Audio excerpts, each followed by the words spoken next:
Over the past several weeks, we've met and spoken with literally hundreds of people across the North Shore, Lynn residents, city officials, including the mayor, legislators, and community leaders, to discuss our plans for improving healthcare here on the North Shore. We have heard how passionately this community feels about its healthcare and its neighborhoods. Tonight, we want to talk to you about how the delivery of healthcare is changing. We want to share with you again the plan that we believe can better address the needs of the communities we serve in this new era of changing healthcare. This is an era when the care that patients use is most often easily available in their local community and supported by a regional hospital where all of the most complex care can be concentrated to the greatest benefit of all patients that we care for. Let me take a moment to talk about the details of the evening and how we think things will go. As I said a minute ago, I wanted to share with you some of the details of our plans. We'll then have some questions and answers, of course, and hear your feedback. To allow the process to move smoothly, we've called on Jean Blake, my right here, far right. Some of you may have met Jean at our last meeting to help us tonight as moderator. Some of you may remember her days on Chronicle, Channel 5, and as the medical reporter of Channel 4. Jean now runs her own communications company. Jean also volunteers her time as a member of the McLean Hospital Board of Trustees. So we thank Jean for helping us with both of the last two meetings. Before we begin, I wanted to recognize some local leaders in the audience that we have with us tonight. So if you'll just give me a moment, maybe when I read your name, you could just raise your hand. I think everybody knows who most of you are. But first of all, Senator Tom McGee. Tom's in the back here, I think, talking over by the door. State Rep Steve Walsh. Steve is here too, along the side too, I think. Bob Fennell, State Rep, is here as well. Let's see. State Rep Donald Wong. Don is here too. There's Don. Mayor Judy Flanagan is right down here in the front. Welcome, Mayor. City Council President Tim Phelan. Tim is here. Welcome, Tim. Wayne Losey, our Ward 1 City Councilor. I saw Wayne as well. Wayne's in the back. Dan Cahill, City Councilor at Large. There's Dan. Brendan Creighton. There's Brendan. Thank you for coming. And last but not least, Hong Net, City Councilor at Large as well. Hong's here too. So thank you all for taking time out of your busy schedules. The City Council has a meeting that actually begins at 8. So when we get to the question and answer period, I'm going to ask you all to give them your indulgence and allow any of our City Council members who would like to comment to make their comments first so they can get back to their meeting that they have. So again, thank you all for joining us this evening. I would especially like to thank Mayor Kennedy. Mayor Kennedy was the one that originally suggested that we have this forum for the broader Lynn community this evening, and we are very happy to do that. I'm going to walk through just a couple of brief PowerPoint slides. I know how you all love PowerPoint presentations, but we thought it'd be better just to be able to see some of our plan here and talk about some of the highlights of the plan and why we think this will allow us to deliver the best care. So you all know that the world is changing in healthcare. The world is changing in general. And I think the changes in healthcare are keeping pace with the change in the rest of the world. But advancements in technology allow us now to treat patients in lower cost outpatient settings. That treatment in the past often happened in the hospital setting. Our focus also has shifted from episodic treatment of illness to longitudinal care of populations, and that's a theme that you will hear a number of times as we go through the evening tonight. Over the last few years, it's become increasingly evident to all of us that the past pace of growth in healthcare cost is unsustainable, and we must do something about that. The key approach today that we're using is the approach of value. We must redesign care around the needs of our patients and around the longitudinal need of patient populations that we serve in community-based settings. All of that was supported both by the federal legislation that's passed and state healthcare reform legislation promoting this drive toward higher value in healthcare. At the end of the day, after all of these changes, our commitment remains the same, and that is to add value to the care we deliver to all of you and all of us, but also to do that with care in the highest quality that we can possibly provide. So I want to talk just for a minute about the changes that have happened in the way in which we deliver care. And we thought a picture might be worth a few words here. This is just a pictorial representation of the way care has been delivered up till now in much of the country and much of Massachusetts. And as you can see, it's a hospital-centric model. We're all used to a care model in which we all used to go to the hospital for various things here. You can see in the center labs, radiology, specialty care, inpatient care, surgery, outpatient procedures, etc. I won't read them all. The model in the past was people coming together in this one building to seek a lot of that care, again with the hospital setting being the center of that care. What's happening now in the future delivery of healthcare, and we're already pretty well down this road, is the idea of a much more decentralized model of the way in which we can deliver care. We're trying to organize our care around the patient and around patients' needs with better coordination. You can see that around the inside of the circle here. Better information for patients and families managing that disease, and better communication. And you can see the various components of the care delivery system around the outside of this circle. I won't stop and read every one of them, but they are different components of the care that we believe is better provided to the communities we serve in a decentralized fashion. I would point out that it's interesting to know that of all the components of care that are in this new diagram of the new way in which we and others are starting to deliver care, all but one, that is inpatient care, will remain in the Lynn community and the other communities that we serve. We think that allows us to enhance the way in which we deliver care to the entire population. As we mentioned in our last meeting, in 2012, we commissioned an independent outside health assessment need that identified the following needs, and you see them listed here. First and foremost was better access to primary, specialty, and urgent care.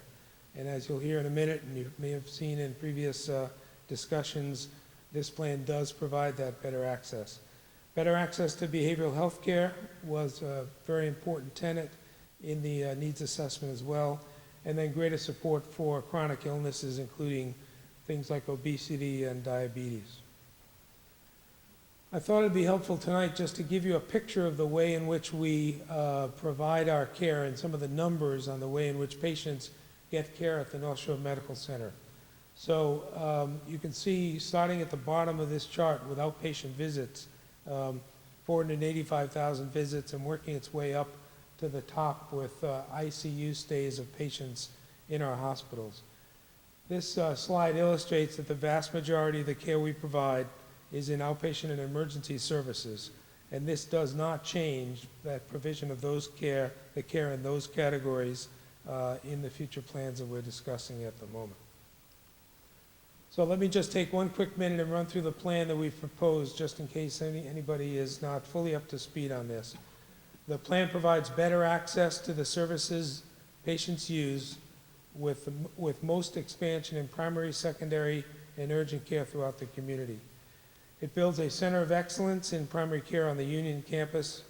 That center is built around the expertise of the existing North Shore Physicians Group practice, and we have a number of members of our North Shore Physician Group Lynn practice here this evening.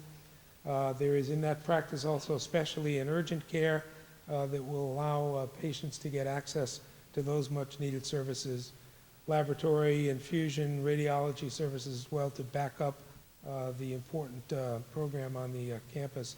And then lastly, we've had and we will continue to have programs such as diabetes management, nutrition, specialty clinics that will again augment the care that we provide in this Center of Excellence for Primary Care. The plan continues access to emergency care on both campuses. It improves coordination of care, particularly with our patients with more complex needs.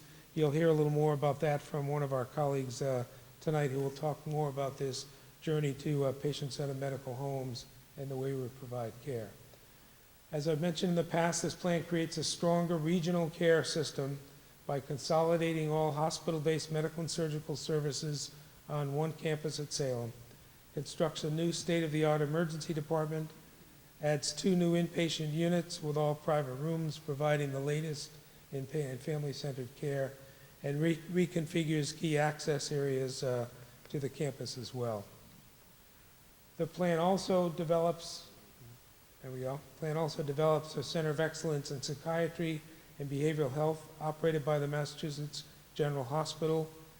That provides much-needed services for patients from all of our communities who can currently sit for hours and sometimes days waiting for a bed in our emergency department. The plan also enhances community health resources through our long and successful collaboration with the Lynn Community Health Center, expanding the outstanding services that they currently provide. The plan also maintains a vibrant healthcare facility in Lynn, providing a key source of jobs both for healthcare workers and for construction workers during that period of time. I'm going to turn the podium over now to David Roberts. David Roberts is our chairman of medicine and chief of psychiatry, chief of cardiology. Congratulations on your new appointment, chief of cardiology. We thought it would be great, again, as I mentioned a minute ago, for David to give us a real-life example of the way in which this regionalization of care helps in getting the best care to all of the patients we serve, no matter what community you happen to live in. So, David?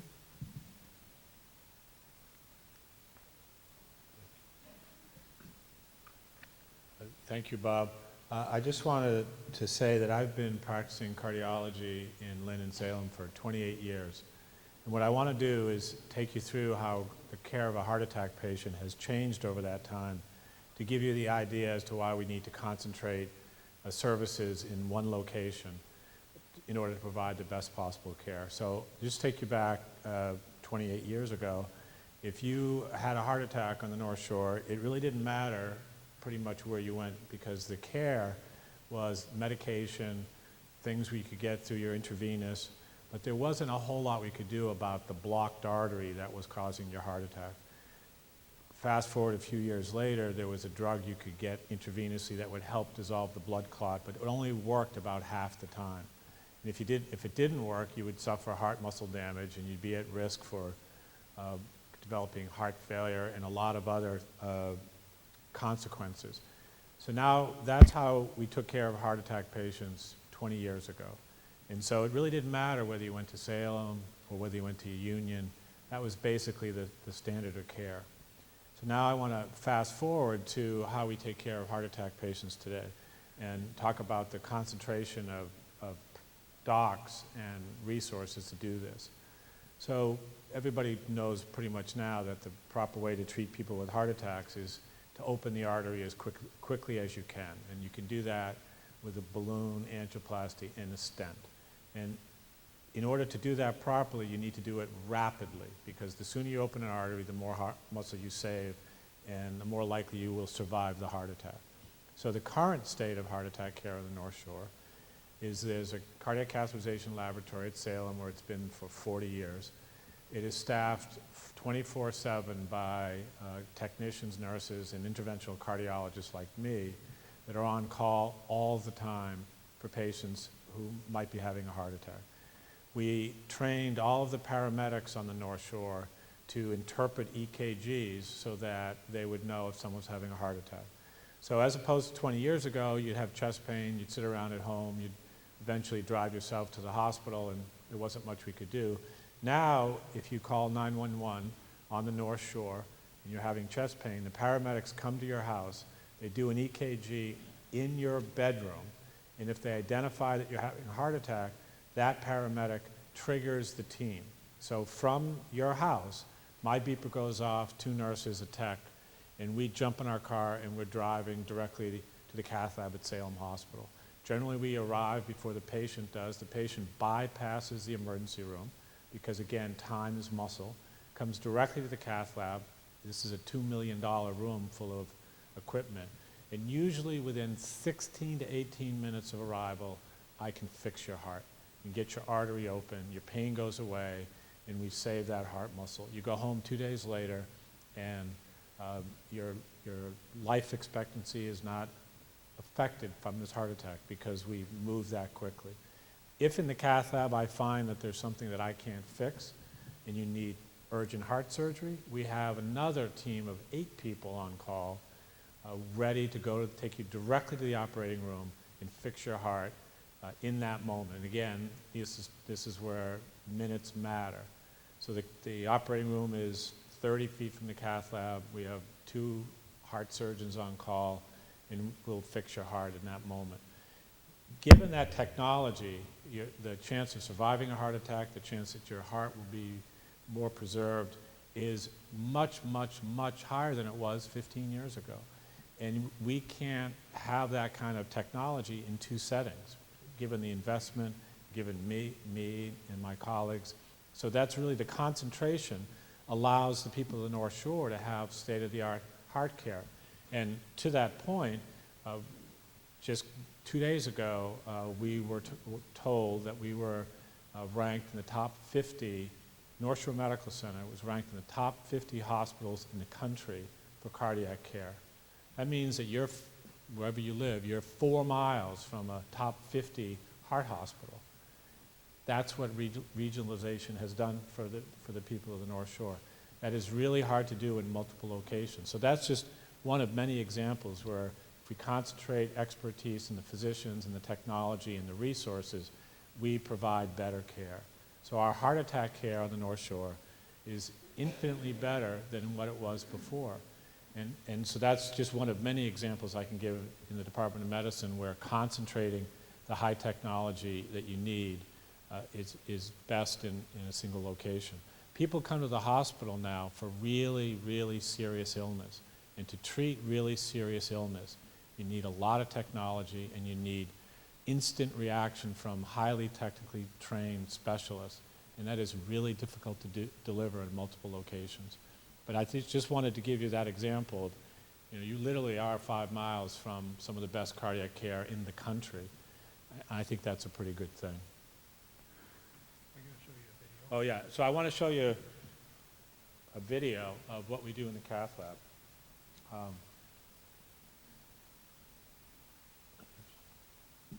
So there's not going to be a test. But, this is, so we, nowadays when you come to the cath lab having a heart attack, we fix your heart through your wrist. We put a catheter in your wrist. We don't even make an incision. When we're done, you can't even tell that I've been inside you. But we put a catheter through your wrist up to your heart, and we inject dye and take a picture of, so this is the catheter here. This is the dye. This is the artery of a person, and it stops right there because it's blocked completely, which means all the muscle downstream is dying. And the longer you wait, the more muscle that dies. So what we do is bring you to the lab, put this catheter in, take a picture, and then put a wire down past now you can see, everybody can see right there, the blockage in this artery. This was the plaque that was causing the heart attack. So we open that up, and then I put a stent in, blow up the stent, and this is what it looks like. Literally, this is 15 minutes because we're moving so fast to try to prevent heart damage. And so this is what your artery looks like when you leave our cath lab. And it takes a lot of coordination, a lot of technology, and a lot of expertise, but you walk out of the cath lab 20 minutes later with a normal heart and a normal artery. And it's remarkable how much better patients feel. They think they're dying. 15 minutes later, they say, well, can I go home now? And this is really what concentrating the resources has done to improving the care of patients.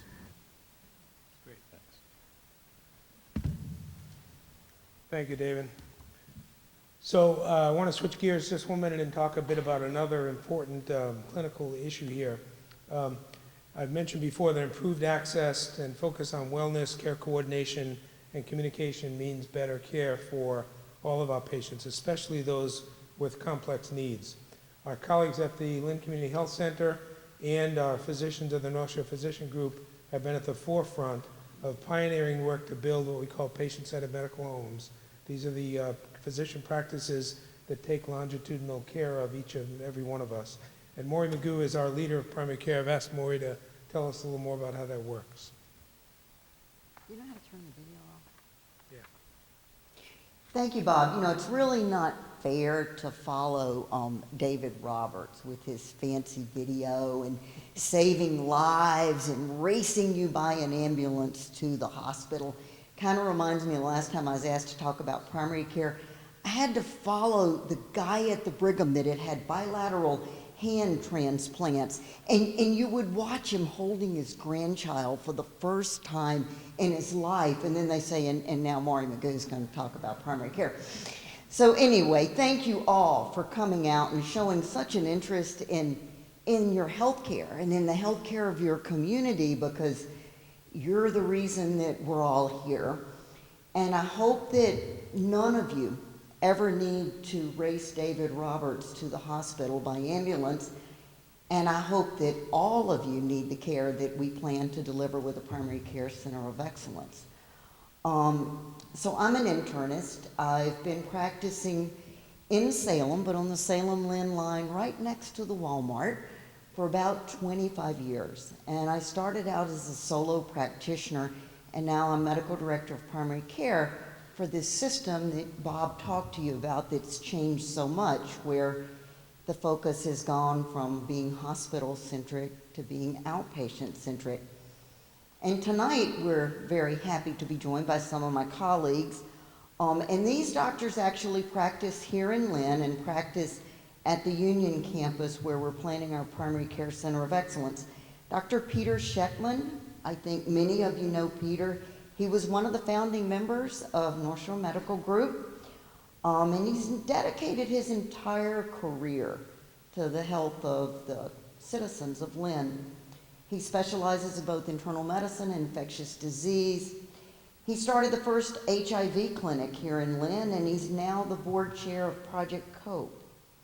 We had hoped that Dr. Craig Grimes would be here, but his car died on the way to work today. Craig, many of you might know, is the new medical director of our site in Lynn, and will be leading this transformation that we're planning. And last, but certainly not least, is Dr. Ernesto da Silva. Ernesto has practiced as an internist here in Lynn for probably about 15 years now, and we'll all be around later to answer questions and talk to you after the presentation. But I think tonight I can speak for all of us who can say that we are really excited by the investment that the North Shore and Partners HealthCare is making in primary care right now, and has been making over the last 5 years. And it's only going to increase. We've added 35 new primary care doctors to the North Shore community in the past 3 years, and every year we've been able to attract a new internist to Lynn. And keep in mind, this is in an environment where there's a national shortage of primary care, an environment where there's a shortage in the state of Massachusetts, and every one of these doctors that are coming out of residency are getting at least 8 to 10 offers, but they're choosing to come here. So there's something special about the work that we're doing.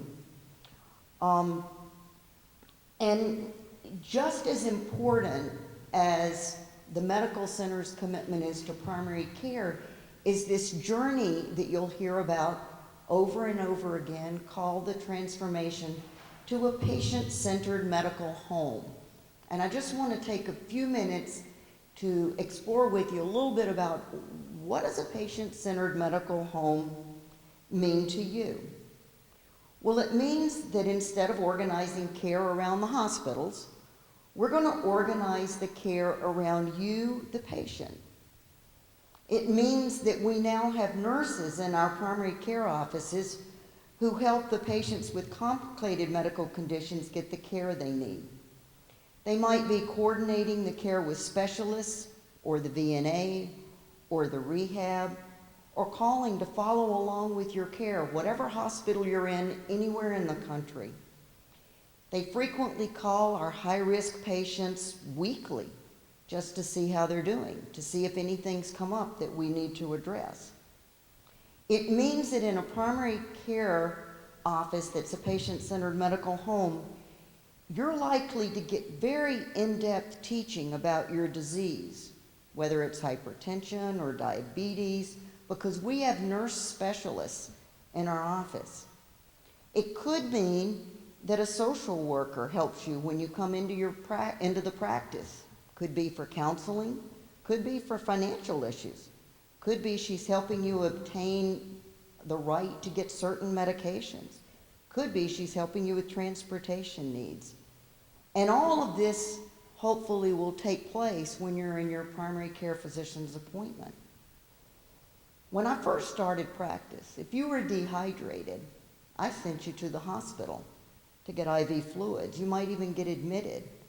In the patient-centered medical home, you're going to get the IV fluids either in the physician practice or in a shared infusion center.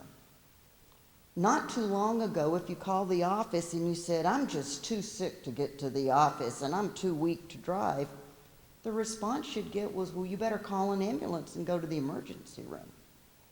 Well, at North Shore Physician Group, we just hired a nurse practitioner as part of our patient-centered medical home, and our plan is that if you call and tell us that, we're likely to send her to your home just to see what kind of care you need. In a patient-centered medical home, we'll address not only the medical treatment you need, but we might have a social worker there to address how this illness could affect your family. So think about the impact on the family when a patient is diagnosed with Alzheimer's disease. Or think about the impact on a family and meal planning when a family member is diagnosed with diabetes. So our focus is going to shift from treating the illness in front of us to really working on wellness and prevention of medical complications. We want to prevent those emergencies that Dave Roberts talked about. As a patient in a patient-centered medical home, you'll have email access to the office, to the physicians. You'll get online educational materials from us. You'll get reminders about preventive care you need. And you'll have access to expanded hours through our relationships with urgent care. In our Lynn office, you're going to have access to both primary care and expanded specialty care. And there's no doubt in my mind that the plan that we're discussing tonight will provide you more care and better care to all the members of the community. And more importantly, keep in mind as we work this out together that all of the decisions are being made with the patient and their family right in the center of the medical village. So we want to thank the North Shore Medical Center, and we want to thank Partners HealthCare for making this really huge investment in primary care. It's really unprecedented, and I think no one else in Massachusetts has done what they're doing for us.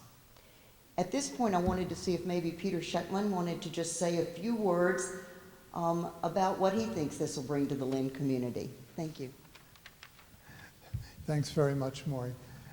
I see familiar faces, and sure some of you have been in the hospital when I helped take care of you over the past 36 years. That's been my career in Lynn. I've been nowhere else. We started our practice, it was called the North Shore Medical Group, just up the street on Broad Street with 4 other specialty doctors in the group, and then moved up to the Union Hospital. I just want to I was told not to do a lot of history, but the history to me is extremely important as to how we have arrived where we are today. It was in the late 1980s when Lynn Hospital and Union Hospital were both functioning. We were functioning with 500 beds in the community. We had tons of patients in the hospital. My introduction to the community was joining on the Labor Day weekend in 1977. My partners were delighted to have a new person there. Their response was, "You're on call. Here's the list of 50 patients, at least, in the 2 hospitals.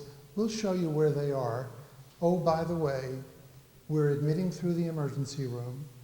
We have lists in the emergency room. You'll be assigned patients. In addition, We're reading electrocardiograms for both hospitals. Welcome to Lynn. Well, life has changed a lot over a period of time. By dint of the way we deliver medical care, the hospitals got smaller and smaller.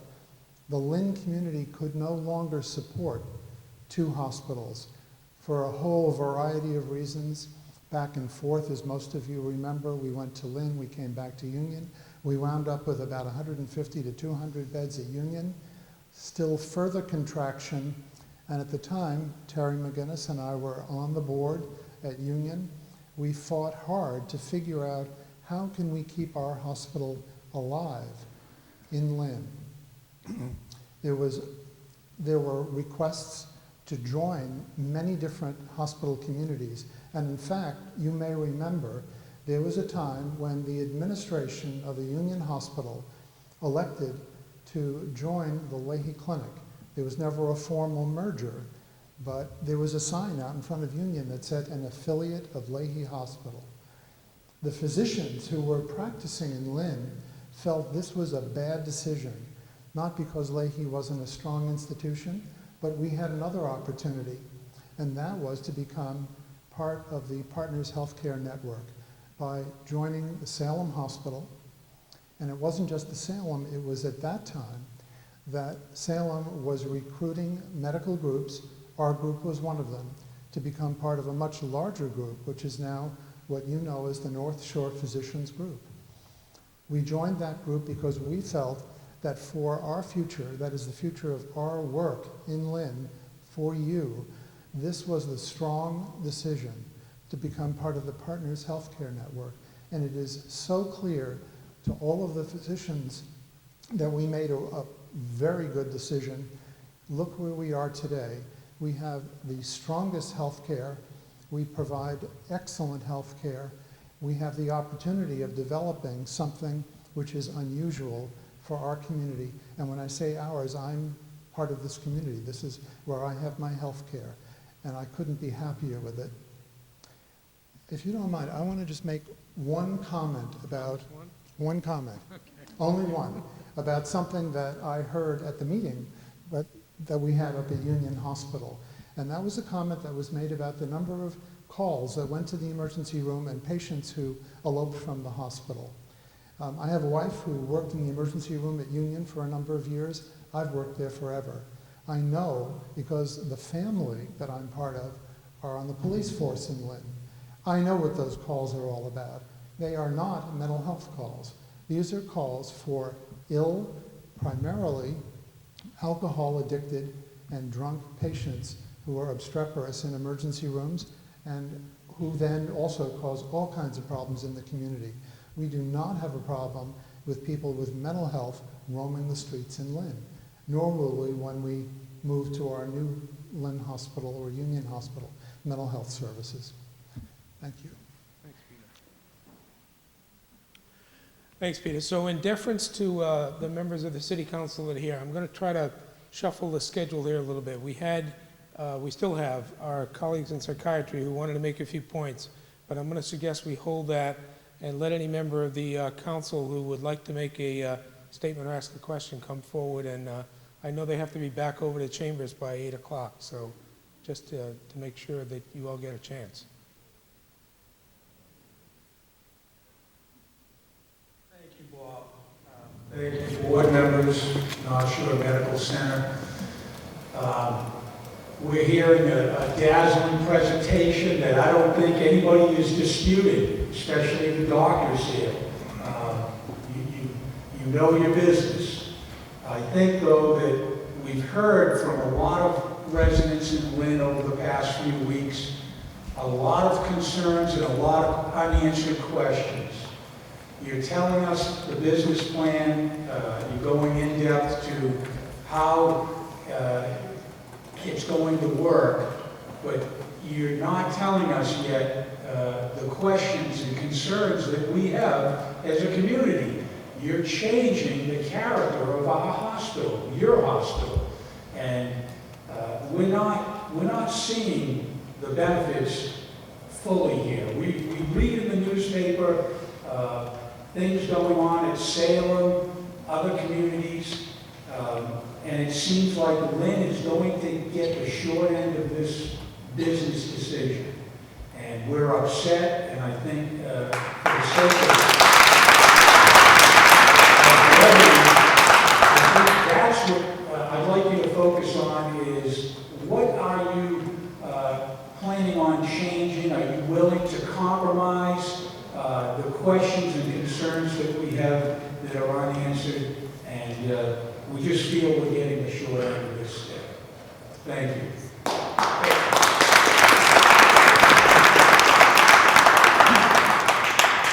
For the record, my name is Dan Cahill, I'm the City Councilor at Large. Sorry, please hold this thing. We have the Chief of Police here today. We have Chief Kevin Compinger. From my discussions with folks in the immediate area around the city, there are a number of issues that we're concerned about. Obviously, jobs, what the impact is going to be to property values, what kind of services people are going to have, but also public safety is a big issue. I would just like to touch on that for a moment. I hope we've asked you a few times to reach out and meet the chief. I do not know if you have done so yet. I'm hopeful that he's going to nod his head that you have reached out. He is not. You have not. So please, please, please, meet with him here. We have very capable folks walking around. They know who we are and they know him. Chief, could you wave your hand? Thank you very much. He's a very, and he's an idiot. He was very close to it. So we want to work on public safety. We work with our police officers every day. We make sure that they have a plan should something heaven forbid happen in one of our schools. They have all the plans in our schools. And we need those types of tools just in case something does happen at that hospital or around that area, that we are able to respond appropriately. So again, we appreciate you being here. We look forward to a lot more meetings. Hopefully the next time I ask the question, we've met with the great Chief Coppinger, who's going to nod his head, and we're excited about that. But public safety, please keep that in mind. I promise the next time you ask a question, we will admit. All right. Yeah, right. Keep it down. My name is Brendan Crichton. I'm the City Council for Ward 5. We've had a City Council meeting where the councilors had an opportunity to speak. We've had a neighborhood meeting, now we have a citywide community meeting. A lot of the messages you're going to hear are unified. I think they're going to be largely in opposition to this plan. What's the next step? Are you guys going to go back to the drawing board? What's the process moving forward? Are you going to come back and present a new plan that will then have an opportunity to comment on? The next step in our process is to file the state determination of need application. I think we have some more homework to do before we get to that point, meeting with the chief and others to round out some of the concerns that have been brought forward in the previous meeting. So we have work to do to refine the plan before we submit it to the State Department of Public Health. But that's the next official step in the process. So before you submit that plan to the Department of Public Health, could you first notify the butters, the whole community, the council, and have kind of a fall meeting to update us on the changes that you've made in the plan that you intend to submit to the state? Yeah, we actually we have to notify all the people as part of the state process that we have to go through. Thank you.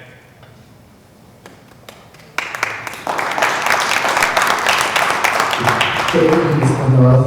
Good to see you again. Thank you for doing this. My name is Hamid. I'm the City Councilor at Large.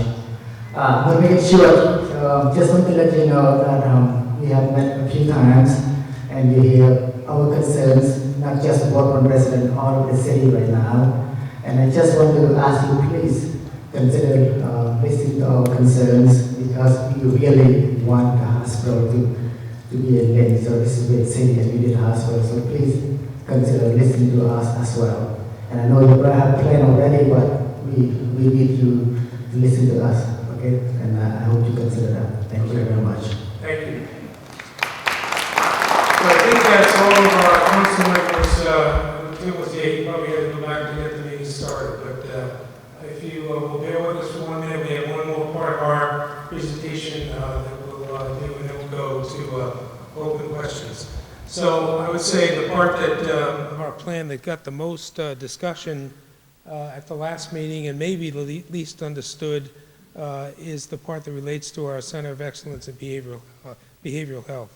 So we've asked tonight Dr. Mark Schechter on my right here, who's the Chairman of Psychiatry at North Shore Medical Center, and Dr. John Alpert, just to his right, who is the Associate Chief of Psychiatry at Mass General, to talk about both the current patients that we serve with mental illness on the Union Hospital campus and our future plans. So Mark, I think you're going to start. Well, thank you, everybody. I guess the thing I want to just try to do in just a few minutes is to give you a little bit of a sense of who we take care of in psychiatry. And if I could sum it up, I would say that to a really large degree, the people we take care of are the people that we know, our community members, our friends, and our own families. I think most people in the room, if you really think about it, have been touched in some way by mental illness of a family member or a friend, or maybe even we've had our own experiences with depression or some other kind of mental health issue. It's just extraordinarily common. And the thing I want to do is just give you an example of a few patients that we have worked with on each of our inpatient psychiatric services, just to give you a flavor of some of the patients that we care for. One of them that I want to mention is a 50-year-old woman who I've worked with personally on an outpatient basis. And when I first saw her, she had just been diagnosed with cancer. And she became overwhelmingly sad and depressed. Unfortunately, she also had a history of an alcohol problem. She used to drink fairly heavily. She had stopped that over the years and done really well, but when she got the diagnosis, she was so despondent, she just started drinking again, and she just started feeling even worse and worse. You know, her prognosis was actually great in terms of the cancer. That wasn't the problem. It was really that she got so depressed, she felt so hopeless, she felt life wasn't worth living, and she actually had a plan to end it. So I was obviously really concerned about her, and I was able to get her admitted to our adult psychiatry unit at Salem Hospital. She was treated for her depression and received some counseling, and I have to say the treatment was really life-saving. When she no longer felt depressed, she described it as feeling like literally that a weight had been lifted off of her chest, and she felt completely different about her prognosis and her life. She underwent cancer treatment successfully. Another patient that I've worked with myself is an 80-year-old man who also lives in the community, and he was getting more and more confused at home and getting more and more anxious and even agitated. It got to a point that his wife, his wife of many, many years, was just overwhelmed and couldn't take care of him anymore, and with her sister's help got him to the Union Hospital Emergency Department. He was admitted to our senior psychiatric service at the Union Hospital. He was diagnosed by his doctor there with Alzheimer's disease, dementia, obviously very serious and not curable. And it really looked at first that he was going to have to go to a nursing home. Fortunately, the doctor was able to discover that some of the medicines that he was on and some of the doses were actually making him more confused. She was able to eliminate some of the medicines and decrease some of the doses. And he actually gradually got less confused, less anxious and agitated, and to everyone's delight was able to go home. And I still see him and his wife regularly, and they're both doing very well. The last patient I want to tell you about is a teenager, a 15-year-old girl, sophomore at a local high school, who had a history of ADHD, attention deficit disorder, and she also had some little facial tics, which weren't really a big deal to most people, but you can imagine as a high school girl, she was very sensitive about it.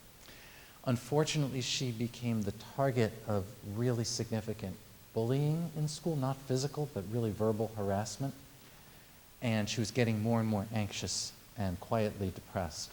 There was one day in which a boy really taunted her in front of a bunch of other people, calling her an ugly girl.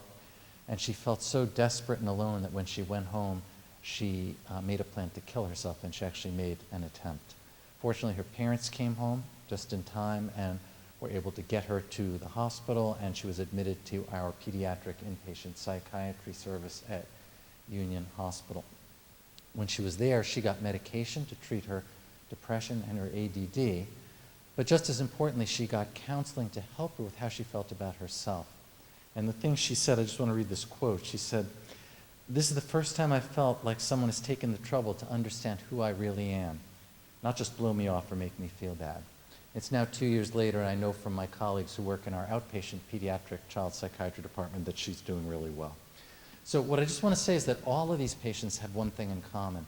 They all had access to immediate inpatient psychiatric care when they needed it, and they got it. But what we have right now is literally a crisis in mental health. It's appalling and it's inhumane. We don't have enough psychiatric beds. We have patients lining up in our emergency departments, often for hours, but sometimes days and days in an emergency department at a time, at a point when you're suffering the most, often in the hallway because they need the medical beds for a quote-unquote more acute patient. But let me tell you, when you're suffering like this, you're just as acute as the next patient. You may not need the medical technology, but you need help. You don't need a hallway in an emergency department. Now, this plan will create much greater access to psychiatric services, and that's going to give us the opportunity to provide the right care right away for many more of our community, get them out of our emergency departments and to the right place. And also, I feel very clear that it's going to help people who right now feel discouraged about seeking care because access has just, people have learned that it's just so hard. So I just want to say a couple of other things that came up in the last community meeting and just touch on them. And they're all understandable, but I just want to touch on these issues. One is about security and safety, as the councilman just mentioned. And I can say a couple things about this. One is all of the units are secure, locked and secure. And in the last 7 years, our experience at North Shore Medical Center has been, at the last 7 years, in terms of our inpatient psychiatric units. I'm not talking about the medical side of the hospital where some people can walk out and they may walk out and you hear about that. Our inpatient psychiatric service has had literally 2 patients leave the grounds unexpectedly between both campuses put together in 7 years. And neither time did it result in any kind of safety incident for either the patient or anyone in the community. Another thing that's come up is, what about criminals? Aren't you going to attract a lot of criminals? And I have to say the answer is no. We are not going to have a forensic unit. We do not have one now. We will not have one then. So we will not have court-ordered patients sent for competency to stand trial or mandated to receive involuntary inpatient treatment in lieu of serving time for a criminal offense. Nothing like that. That's just not going to happen. The other thing I want to mention is a number of people brought up concerns about substance abuse and treating substance abuse patients. That's a really important issue. One of the patients I mentioned, the woman with cancer, I mean, she had a substance abuse problem, and unfortunately she started drinking. And you really can't separate the treatment of mental health from the treatment of substance abuse. They just go together too much of the time. But to be honest with you, you can't separate out the treatment of medical patients in our community from the treatment of substance abuse. A very, very high percentage of the patients right now, today, at Union Hospital, for medical reasons, have alcohol and other substance use problems, and they're getting treatment for both. It's really clear to me that what we have to do is continue to provide expert care to these patients to help them get into recovery as we help them with their other illnesses. If we don't do one, we won't do the other, and we won't be treating the whole person. But there's a couple things I do want to say. One is that substance abuse is not the focus of this Union Hospital psychiatry plan. Patients will receive care for substance abuse on the inpatient units as a part of their care for mental health. And one thing I can be really clear about that came out repeatedly the last time, and I don't know if people believed it or not, but I'll just say it. There is never going to be a methadone clinic. That's just not the plan. That's not all in the works. We're not having a methadone clinic on the campus. So no lines of people waiting to get their methadone. That's just not the plan. So last thing I'll say, and then I'll stop, is just one of the things that's very exciting for me, and I said this the last time, is that I think we have an extraordinary opportunity to collaborate with the Department of Psychiatry at Massachusetts General Hospital. I can't tell you how excited I am about that. I know that together we have the resources and the expertise to provide really expert care in psychiatry and mental health to the community. And I just want to say also that for me it's a personal pleasure, because one of the people I get to collaborate with is the person who's going to speak next, Dr. John Alpert. John is the Associate Chief of Psychiatry at Mass General, and he and I actually trained together, and we've been colleagues and friends for, well, a long time. And so I'll just let that be the segue to introduce John. Thank you. Thanks so much, Mark. Somehow I've continued to age, but Mark has stayed very young. But it's really a pleasure to be here, and I speak on behalf of my Mass General Hospital colleagues to say how excited we are to partner with North Shore Medical Center on behalf of this vision of a center of excellence in psychiatry and behavioral health. As the World Health Organization has said, there's no health without mental health, and increasingly, and fortunately, our healthcare system recognizes the value of treating behavioral health problems along with general medical conditions to get the best health outcomes. Mass General Hospital has a long tradition in recognizing how inseparable mental health and physical health conditions are in treating human beings.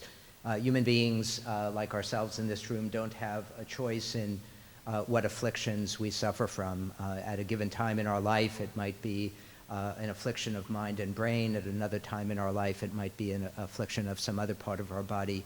But one way or the other, when we're ill or our family members are ill or our friends or coworkers are ill, we deserve to get the very best treatments that can be devised and delivered, and that's what this vision is about. The recognition at Mass General about the importance of mental health, going back really 200 years, literally, led to the development of one of the world's top psychiatric hospitals, McLean Hospital, and one of the nation's leading departments of psychiatry in a general hospital, and that's the Mass General Hospital Department of Psychiatry. And when you take both of those institutions together and think about the breadth and depth of expertise in psychiatry between those two campuses, it really is unsurpassed, to my knowledge, anywhere in the world.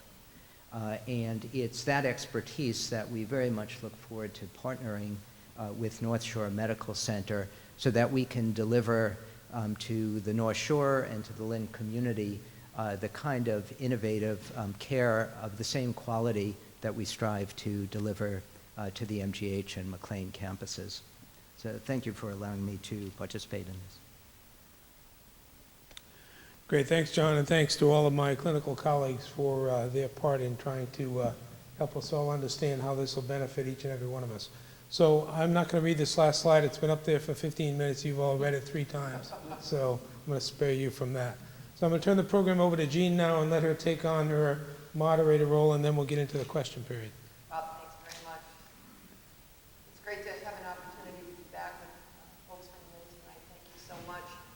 Our goal this evening is to hear from each person who has something that they want to say. And we will stay here as late as we have to tonight to make sure that everyone who wants to speak has a chance to do so. As you can see, we have 2 microphones. We want to be able to hear you, so if you've got a question, we ask that you come to the front. And please introduce yourself. And if you had a chance to ask a question or make a comment at either the neighborhood meeting or the city council meeting, we respectfully ask that you let other folks who maybe haven't had a chance to ask a question or make a comment, to let them please go first. We're not going to use a clock. We will stay here as late as we need to this evening so that we can hear from all of you. But just please be mindful of that and be respectful of your neighbors as you make your comments and ask the questions. Okay, so open mic. Who's going to be first? Hi, my name's Sue, and I'm a resident my whole life. I also work at Union. I work along West 1, which I started on West 2 as a med-surg floor. West 2 got closed, and have the site moved to 55 and over. We also remote part of our job, and last week I had to float up to West 2. And it was really eye-opening after hearing all of this going on. They do take care of these people. There's Alzheimer's, there's bipolar, there's schizo. It's a locked unit. I don't even need the front door locked. You have to have a pass key. If you don't, you have to pick up the phone. You go in, if somebody comes, opens the door, that door shuts, and you have to go through another door, and that door shuts. You can't even use the restroom unless you have a pass key. That's how locked the unit is, it's safe. I have also floated to the ER, and you see all these people lined up there. It's like a loaded cab, all around outside of the walls. It's awful. If these people really wanted to leave the hospital, they can, because it's so busy, they could just, you act like you work there, you just leave, go out the front door, back out the gate, go back to the street. People are hanging out at the bus stops, they are walking around into the neighborhoods, but that's not the psych unit itself. West 1, most of our clients that we now take care of are Alzheimer's. They come in with like pneumonia, so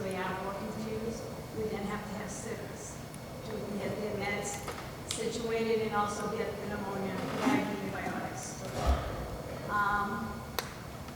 We don't have hardly any surgery patients anymore, because they're all over at Salem.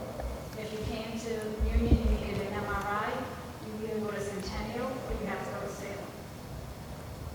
Union's not what it was, because it can't be. You can't afford to have both of these, you know, the cardiac, everything all in one place. It's impossible for money. There's not enough money. I don't want to see Union go. I walk home every day from work. Why would I want to have to go work over at Salem? But if this is the time, and it's not just here in Mass. We have a place up north, up in Augusta, and they had a whole cancer treatment center down in Waterville. They had to move it 25 miles up the highway to Augusta. The place is beautiful. Now, you think in Maine, you're all going to boondocks. These people, I mean, these are only 5 miles away. These people, I don't know how they have to hire people to get them to go for their radiation every day. So we think we have it tough. We don't. We're spoiled by this hospital. I mean, I was born here. My brother was sick and had pediatrics was here. But you're talking 40 years ago. And there's just not enough money. I don't want to see this place go, but times have changed. And I'm telling you, just being in the inside, seeing that psych unit, it is safe. And I'm safe too. My husband's always worried. Yeah, he'd tell me these stories when I come home from work. And he's like, oh my God, are you safe? And I'm like, I can't be any safer. You call the code red and security, they're there in a heartbeat. And another thing too on the floor is that we don't, there's a lot of empty beds. You have an empty bed, you have no money coming in. They called me yesterday to stay home because there wasn't enough patients. There was too many nurses for the amount of patients that there were. They're constantly calling us to stay home, and you take the ET or okay.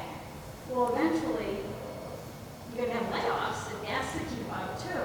You know, I understand we don't want to lose the hospital. I get that, but it is what it is. And until we can just see that and help these poor people have no place to go.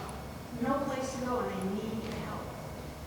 And you don't have Candace anymore. You don't have Hunt anymore because there's no money. So they live on the streets. And then we get them. We have to deal. We're not equipped on West One to take care of these people that really, really need the help with the detox and whatnot. And if somebody's detoxing, they usually have other psych issues. It's not one or the other. Like he said, it's both, and it's true. You have to be in the hospital to see it. I mean, it is what it is. I do have one question. Sure. For me. Sure. When you had the very first meeting at Union, you said that the nurses would have a lateral move to Salem. And I had asked a question because I have associates. Is that still true? Because we're hearing rumors, so I figured I'd just come to the source. Yeah, so for those of you who are not, let's say connected on the inside, there is always a question about what degree, what credential we take in the nurses that we hire. Any nurses that are currently part of the North Shore Medical Center family will be allowed to transition to the other campus or to keep their jobs in the psych units that we have. That's a commitment that we've made. Because where I'm on West One, I'm not on the psych unit. You have to Right. reapply for a job in Salem or something? Well, reapply is probably not the right word, but as you know, and this is a bit of inside baseball too, we have two different unions that represent the nurses on two different campuses. So we do have an issue around seniority and the way the nurses' union rules work. So we're going to have to work through that, but you won't have to reapply for your job. So if I'm doing 7 to 3, hopefully.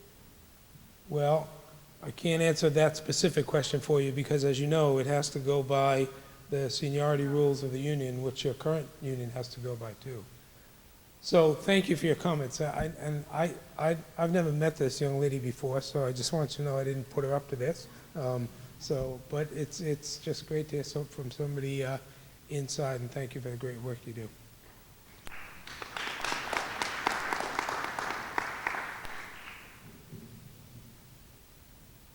I've gone shorter for years. I'm Leslie Greenberg. I've been the chair of the LynnCAM Task Force. over 25 years. And when I heard Dr. Sheckman telling the story of what happened in 1997, somehow the Lynn Health Task Force was left out of it. We were the group on record with the state and the hospital, and we're still the group on record that has worked on these ever since Lynn Hospital first said they were going to close. And we worked very hard in 1997 because we didn't want to see a for-profit hospital come in. And I know that when the voting first began on the board, they didn't want to go with Salem and North Shore Medical Center. Lynn Health Task Force had worked with the hospital, with all the people in the community, and we also were able to get through the state to have hearings in Lynn, which is something that will happen again. We were able to get the hospital to agree to put $20 million into the Lynn community, $50 million into North Shore community, and also for the hospital at that time said that they would do this for 5 years. I've had a lot of people call me and ask me, you have all the official papers, and I do, I still have them all. And it was for 5 years, and then it's gone on, for a long time. The task force at this point, we're sort of working on our plan on what we can do. I came tonight because I wanted to be able to hear what the concerns of other people were so that I can bring that back to my board. The only thing that I do have to say, when I was first approached, I was actually approached before the councils were approached by the people from Partners in North Shore Medical Center. I was upset about one thing, and that was it should have happened during the election time. That's why you had such a bad time at City Council. It should not have happened then. There were too many things going on. And, but I also have memories of when Lynn Hospital became a behavioral health hospital with what was supposed to be a 24-hour urgent care unit, which went down to 8 hours. And the hospital slowly started to close, and there was a gentleman stabbed. He crawled up the stairs of the urgent care to find it closed, and he died on those stairs. And when, this is strangely familiar to us, we're hearing this. I feel better about the fact of some of the things you're talking about and the safety. I'm not sure. I mean, don't be surprised. Somebody said to me, you won't have the same problems in that neighborhood. You have these problems in every neighborhood now. Safety is a big concern. And, I look forward to working with you to see what we can do to make the people of the city happy. I appreciate listening to everybody. I don't think the question is Union Hospital a good hospital? Or is Salem Hospital a good hospital? As many of the people here know, my husband was flown in 4 years ago from Aruba and spent 5 weeks in the hospital in a coma, and then went over to Spalding Rehab, and I know if it wasn't for the hospital, he wouldn't be alive tonight. For me to be able to tell you this story. I have no problems. I know that the hospital does a good job. But I think that some of my concerns would be different than the people in the Ward 1 area. And I know that the task force has always worked for people that have little or no insurance, that are poor, and we're just going to be concerned about how are you going to address those needs for those people, and that we look forward to working with you in the future. Thank you, Leslie. We look forward to it as well. We've had a fabulous working relationship with the task force for many, many years, and our colleagues at the health center. And I'm sure we'll have much more dialogue about this as we go along. Thank you. Yes. Hi. My name is Jamie Rittenhouse, and today is my birthday. And I was born I'll make us a sing for you. No, thank you. I was born at Union Hospital. I've been a neighbor to Union Hospital most of my life. I worked there, I candy striped there. I have seen the changes. I get it. Medical care has evolved. You can't have it all there. I get it. That is not my concern. I think the hospital is fabulous. I'm sure you all do a wonderful job. But I live next to that hospital. And when you make that a psychiatric care hospital, no matter what you say, no matter how many nice stories you have, a stigma comes along with that. My house value will not be looked at the same, and that is not fair to us. That is not fair. Just because you have an empty building doesn't give you the right to dump everyone there.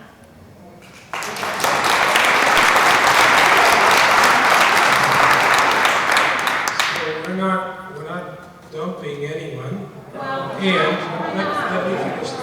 I let you finish. I want everyone to be helped, but we should not be holding the burden in Ward 1 of all the psychiatric care that you are going to bring around from surrounding communities.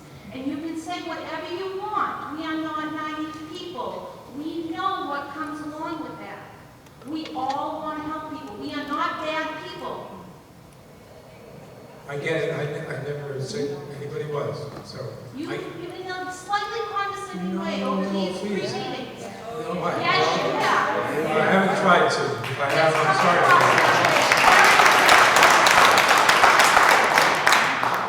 My only point you said a minute ago is patients need this care, and we need to provide an effective way to Not provide in this the care. residential area. It's the spot. It's the area. This is not the spot for it.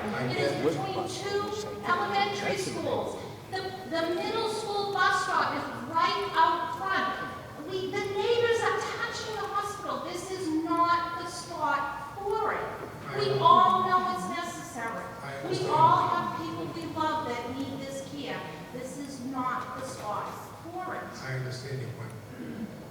Are you going to help us make any changes, or is this a done deal? It is a plan that we put forward, as I said at the last meeting, that we need to continue this dialogue about. I understand the point. The end point of this work has to be to develop a place to be able to provide this care that is much needed by all of our friends and neighbors. I get that. I heard it at the last meeting. I'm hearing it again tonight. So I get This it. is between two elementary schools. This is not the spot for it. I understand. I get that you understand it, but nothing goes forward from there. Well, I don't know what else to say, ma'am. I understand your plan, your point. That's all I can do Are you tonight. going to work with us? Is there going to be changes, or is this just a force of I'm show? standing here working with you tonight to listen to your points. What are you going to do? Are you going to change anything? I'm standing here listening to input that you're all giving us tonight. And where is that input going? It's going into the process that we put in place to try to develop the best plan at the end of a long process. So the plan could change. The best plan for you, who? You or us? I'm sorry? The best plan for you or the best plan for us? The best plan for all of you and all of your neighbors on the So you're North going to be Shore. willing to listen to us? I'm listening tonight. I've been I listening know, for a month. but you're listening, but our change is going to be made. I'm sure there'll be changes in the plan before we finish. Thank you.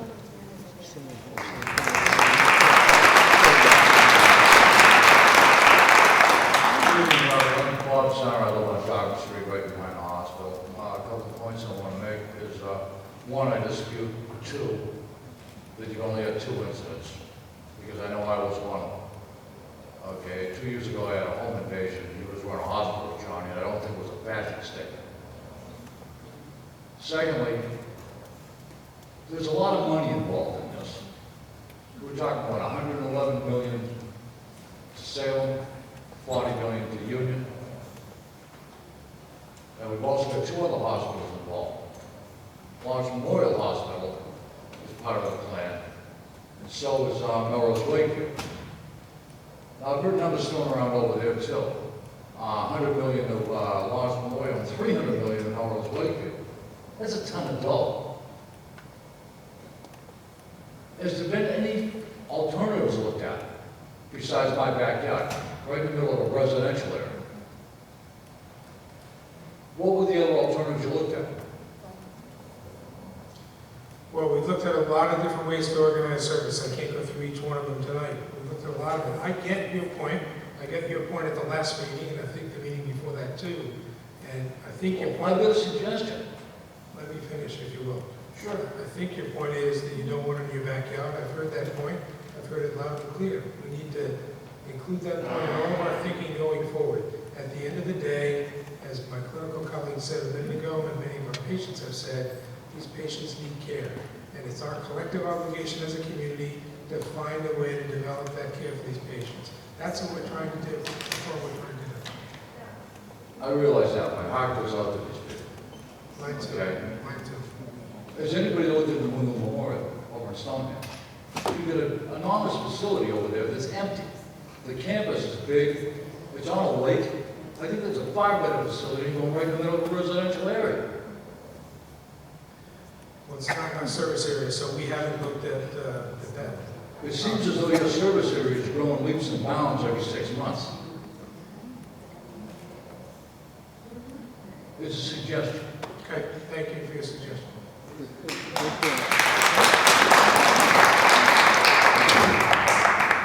Hi, I'm Dale Orlando. I've lived in Ward 1 for almost 30 years now. I just want to congratulate you on listening to us, because obviously you came here prepared to sell us a little bit better tonight with all the talk about what we're going to benefit from in terms of the primary care. So I'm glad you heard that.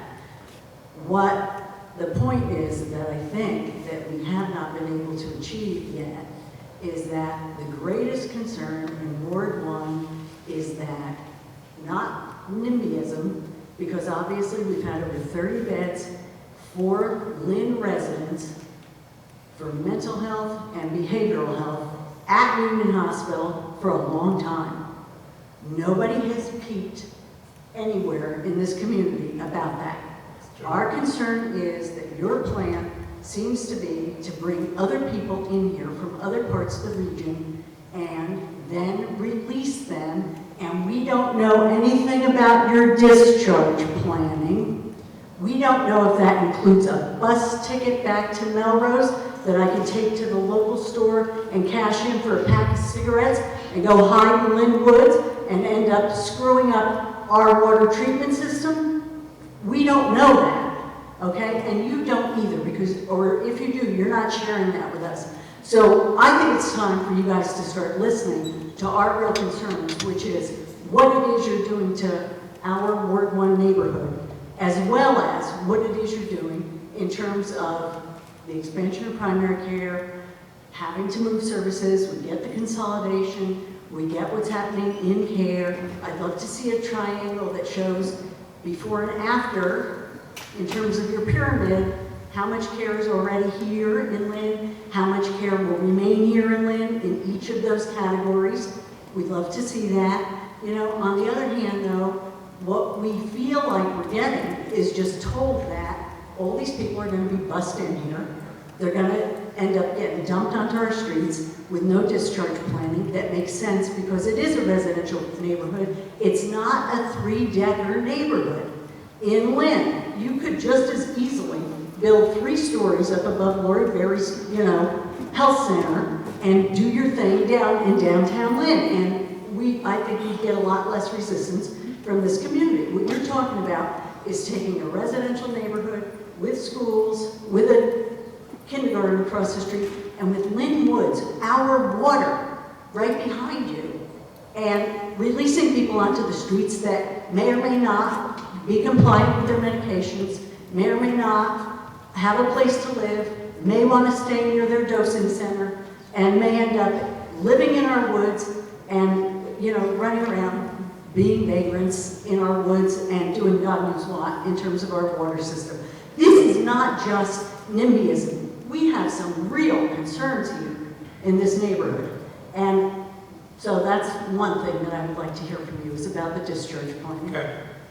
The second thing that I would like to say is I think that you are really doing the city of Lynn a disservice because the city of Lynn has a long and proud history of innovation. We would rather hear if our Lynn hospital, if our Union hospital can no longer be a hospital, a real community hospital, then at least have the courtesy of talking to us about some real innovation, about bringing in 1,000 jobs so that we can have a neurological technological center. Last night I sat with a friend who has ALS. She is frozen in her body, but she has a computer that the guys at Fenway helped rig up so that with her eyes, she can talk. She has pre-recorded all kinds of things. She can call the dog, for God's sakes, over to her. You know, there are all kinds of things that we should and could be doing for people with Alzheimer's to enable them to continue to have their own personality and their own memories vis-a-vis technology. And I don't hear any of that from you guys. And I'm getting tired of it. We deserve better here. So, we're an innovative place. Okay. So first of all, thank you for recognizing that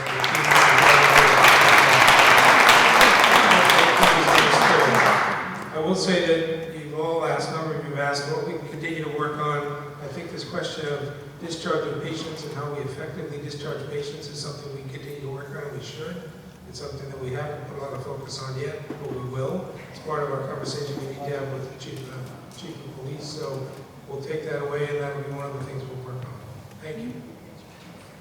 Hi, my name is Diana Antonucci, and I'm a little confused because I hear you speaking about inpatient services, and then I hear comments about outpatient. So exactly what are you going to do in terms of outpatient? Because all I've heard is inpatient, which are people who are there all the time. Is that right?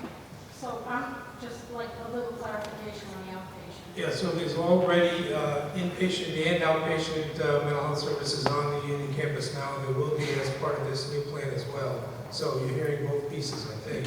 There's been more conversation about the inpatient piece, I think, because that's what's come up as potentially having the most impact on the neighborhood around us. Yes.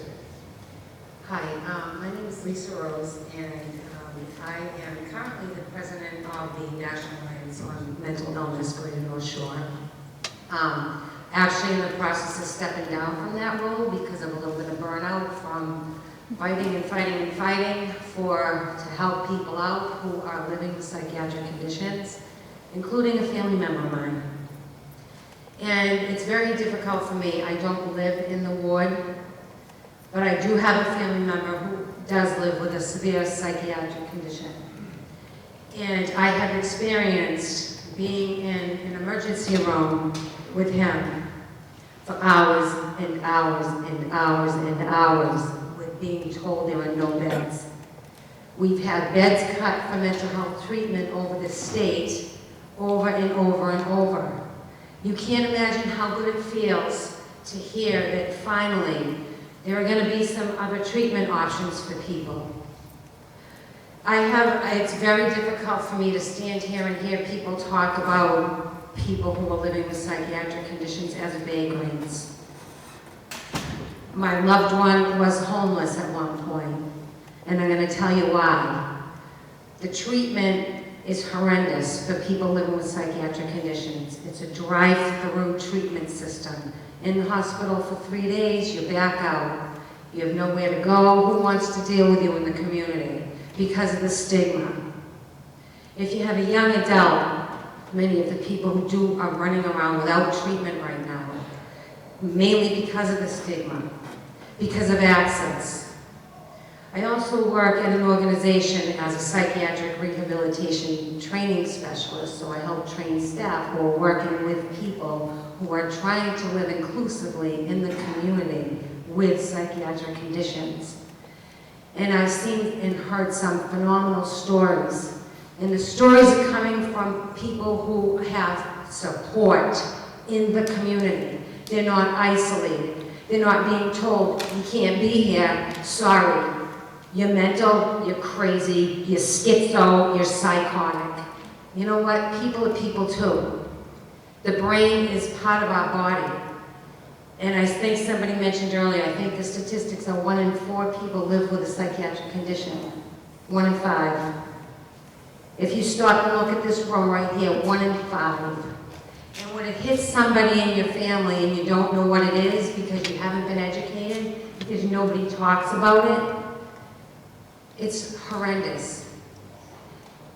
The model for healthcare right now is everything that everybody's been talking about. That's the way it's moving. It's moving so that the healthcare is in the community. It's not isolated, and that's for mind and body. That's not just for the brain. So I'm just asking that. I understand people's fear. I was fearful too when it first started in my family. I'm just going to ask that people just become a little bit more aware of the fact that it's been a vicious cycle for many years, and this is opportunity to get rid of some of that vicious cycle and to get people back into the communities so they don't have to rely on systems anymore, and they can work, and they can be whole again and human. I want to thank you for, I know it's not easy to come up in front of people when you're trying to make some change in the community, but you know what? The change needs to be made, and I hope that people will take a little bit of time. And as a matter of fact, the final thing I want to say about education, my family member who was once homeless and has been on, unfortunately, behind those locked doors on psychiatric units countless times, I think 11 or 12 times, is now actually attending class right now at North Shore Community College as we speak.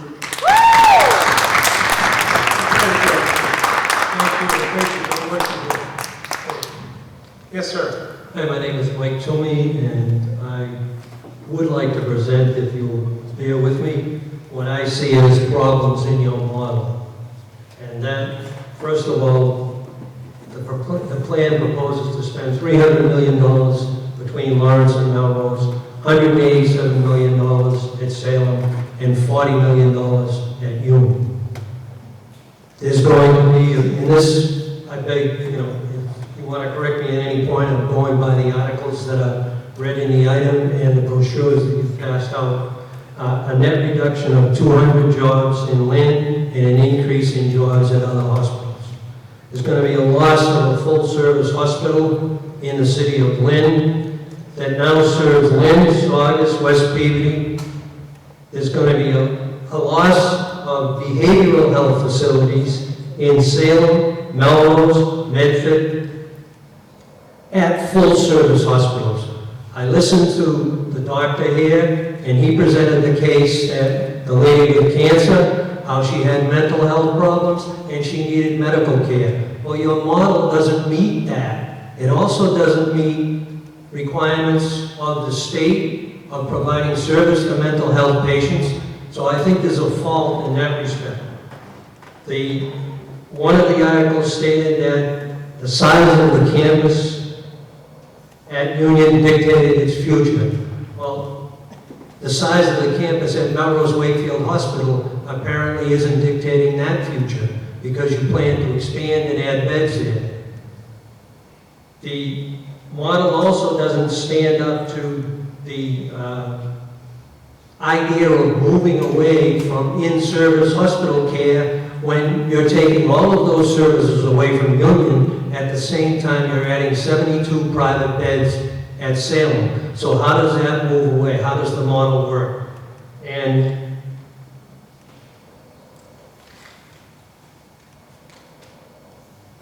basically, you can't separate the treatment of mental health and medical health problems, but that's essentially exactly what this model proposes to do. And you're going to refuse patients brought in. I understand they're not going to be court-referred patients, but I would ask, are the patients that are going to be brought under protection by the police in Salem, Medford, and other areas, where are they going to receive behavioral health services? Are they all going to be taken by the police in their neighborhood communities? And I truly believe what that woman said, that mental health or behavioral health services are best provided in the community. Not some distant community, but in the community where you reside. It's not for the benefit of the people just in our neighborhood, it's for the benefit of the patients. And that's my problems with the model. So So I appreciate your detailed study. Obviously, you studied the plan pretty well. There are a dozen points that you made. I'd welcome an opportunity offline to sit down on each of the points. I can't do each of the points tonight. I will say two things. One is that it is not our intention to bring every patient with mental illness to the Union campus. The most appropriate initial stopping point for all of those patients is the local emergency department in whatever town they live in, so that we'll continue to get their care there. Let me just finish, please. I will. Secondly, you made the point about the very important need for there to be medical care connected directly to mental health care, and that will be a part of our model as we put it together. It is a part of it today. And I'd be glad to answer the other 10 questions offline. You would have to do some convincing to me to see that model that you're talking about addresses exactly the way you're saying it, but I'm very willing to listen as are the members of the community. Okay. I don't believe that the emergency care is going to have the final say in Salem. And if I can add on another one, is the psychiatric children's unit coming here from Salem? It's already there. It's already there. So this is part of the question. So the children that are in the psychiatric care there are going to be deprived of in-service, or they're going to have to be moved to Salem? No, it's already there, and it's already supported by pediatric care that is a part of their joint health. It's already there, I'm sorry. At the Union Hospital campus. And when Union Hospital stops being a full-service hospital Right. for inpatient care, are they now going to have to be transferred to Salem? No, they'll stay there. There is not an inpatient medical pediatric unit on the Union campus now, but we have support for those kids whenever they need it by having pediatricians come to the PD psych units. It's already on the Union campus. That's the model. No, it must be me. I'm asking about in-service medical care, patient bedrooms for the children that are here under psychiatric care. That's going to be provided at Union, so we're going to have some continued inpatient care for children With mental illness. That's not, then also need medical care. I think we need to take all 12 of your questions offline. I'm happy to do that. I have nothing to do until 8 o'clock tomorrow morning.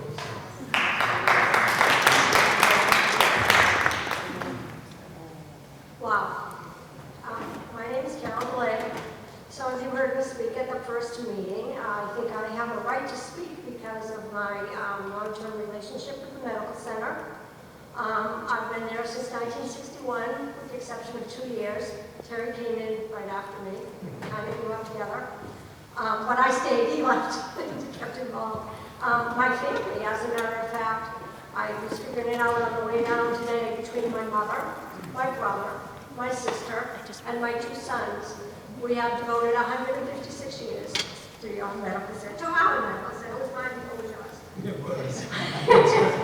And so my heart is here. And do I want to see changes? No. But I've lived through a lot of changes. We had meetings like this when Lynn Hospital was changing. But I remember in 1965, Medicare happened. All right, now. And I remember an old-time Lynn physician talking and ranting and raving and saying, oh my God, healthcare will never be the same. And he was right. And from that day forward, Medicare ran the program of healthcare. And so we've seen this progress since that time. And consequently, all the changes that Dr. Scheckman said happened. And it was because of the changes in Medicare that insurance companies move the world. And that's what's happened. And hospitals can't exist alone. So Lynn Hospital joined with Union, and after many meetings like this, it happened, and it was a good thing. We became at LynnCAM. It was great. And then we found out after so many years of business there, we can't exist as a LynnCAM Medical Center. We need help. So the CEO at that time left it open to the staff, and we listened to all these proposals, and we said, let's go to North Shore Medical Center, which was Salem Hospital at that time.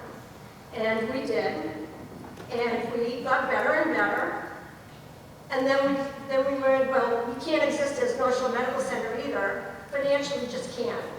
And that's when we joined partners. But every time this has happened, everything's gotten better. And I was thinking, GE used to say progress is our most important product. And I think we should say, as we progress, healthcare is our most important product. And we just have to make it better and better, no matter what changes are made. It's the culture of excellence, and we give excellent care. I have been having one-on-ones. I am a neighbor of Ward 1. I mean, a resident of Ward 1. I have a very new home there. And am I worried about public safety? Well, my big worry about public safety is because we don't have a fire department. And I worry more about my house burning down than about someone wandering the streets. So, there you go. But I live inside. I have a bird's eye view of what's happening inside. I know how safe it is. I've been having one-on-ones with people at church the other day. I spent 10 minutes before Mass talking to someone and she listened to me and said, oh, is that what it means? So people don't see the whole picture. They only see what they want to see. Obviously, there are two sides here. I applaud you for not doing this overtly. I would have just done it. Sue, the nurse from, was it West 1? She hit the nail right on the head. It's a great place. Can it exist like it is now? No. And maybe my next biggest fear is if we don't go through with this great plan, I think we're going to be too shopping there next. That's what happened on Boston Street, and people said it couldn't happen, and it did. So I'll be glad, my office is across from the Chapel at Union. If you want to come in and have a one-on-one with me, I'll tell you my, years of experience. I work in the emergency room. The drugs that you find on your sidewalk, they're just that, they're society. And it's interesting because what happens is they're laying on a street corner in some other part of Lynn. The police pick them up, and what they say is, do you want to go to jail or do you want to go to the emergency room? Well, what would you choose? So they have nothing to do really with psych. They sober up and they go out on the street. That's the way it is, and I'll be glad to discuss it one-on-one. But Thank you, that's the way it is. Thank you. Yes. Good evening. My name is Karen Bromas, and I'm a member of the National Alliance on Mental Illness of Massachusetts.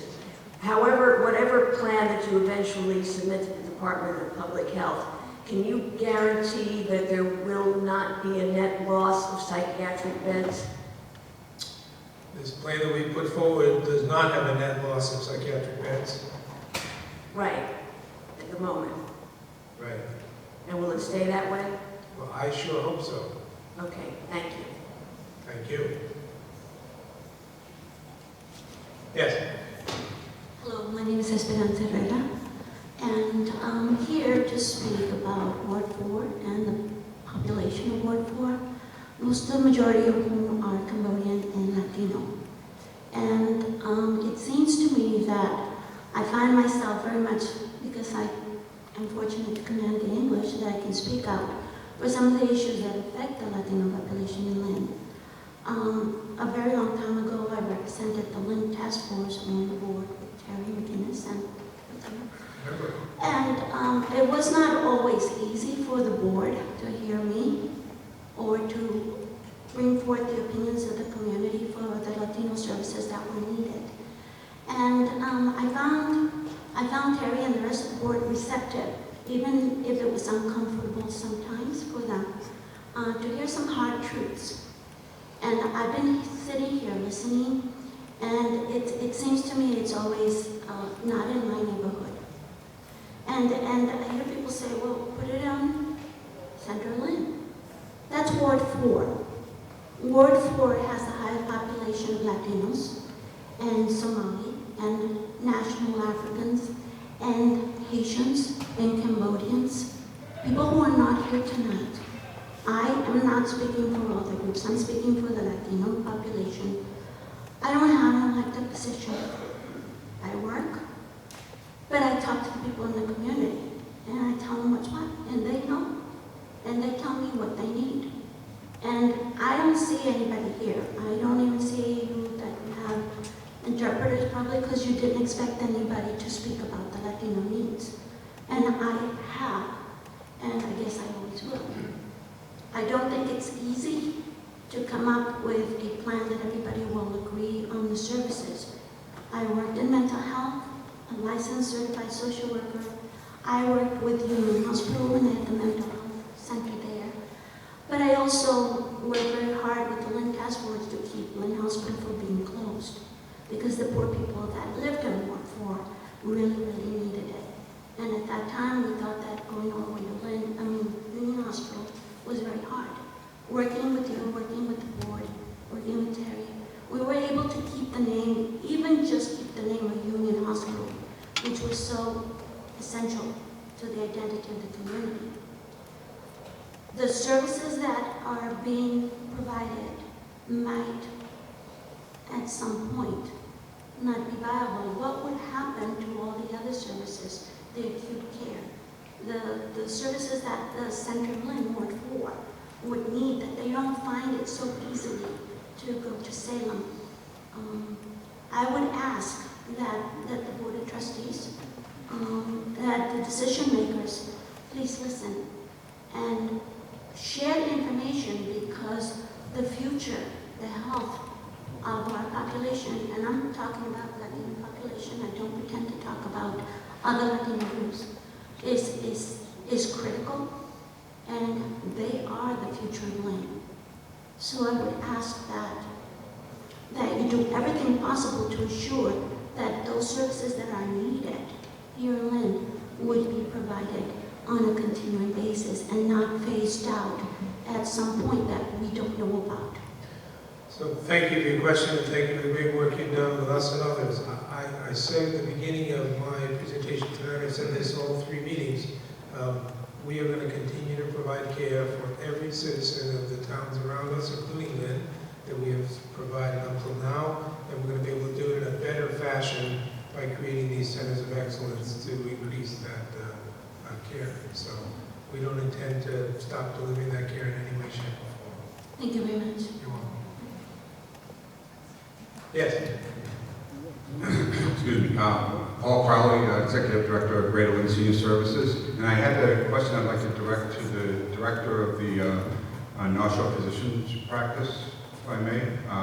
You had spoke about the Patient-Centered Medical Home project, and I'm pretty familiar with that. We're working on it with the Lynn Community Health Center currently, and I was just wondering if you can speak to how long it's been in effect and the impact that you're able to show by having a social work component involved.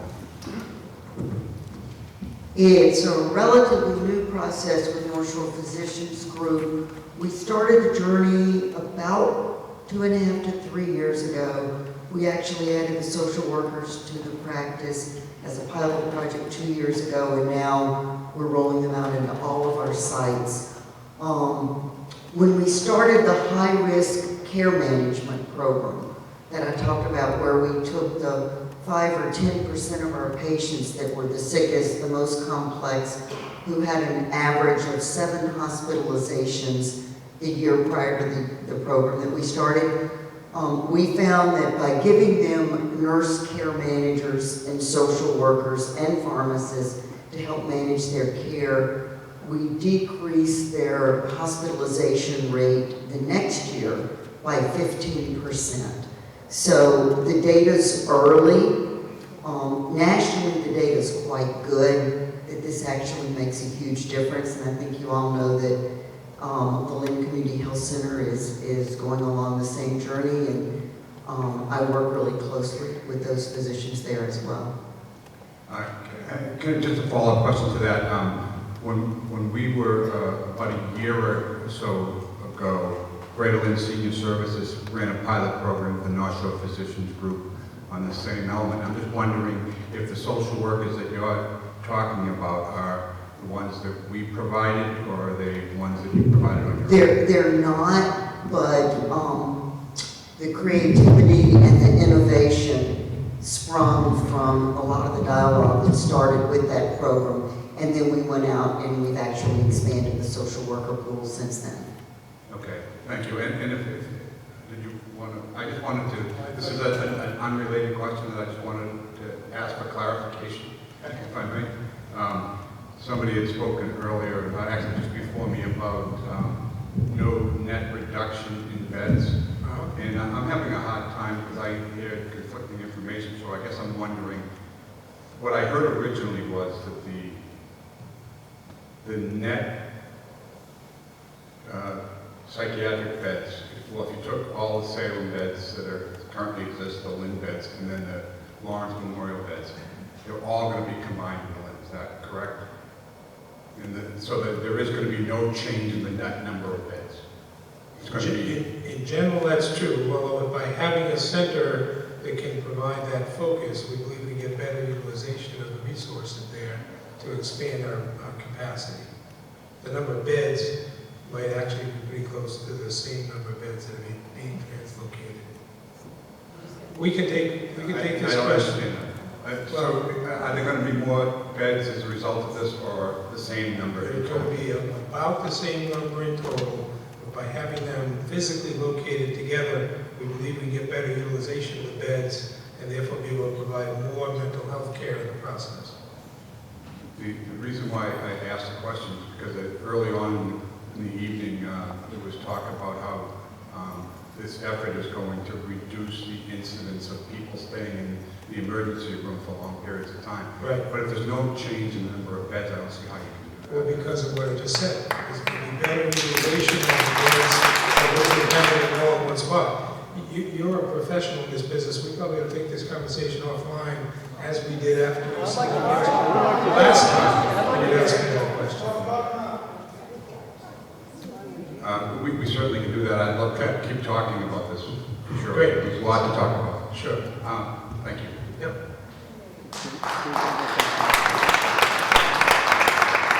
My name is Katerina Petratakis. I started an online petition along with the mayor has another handwritten petition, and I have a lot of questions. My first one is I heard something. Someone said there's not enough money to do everything.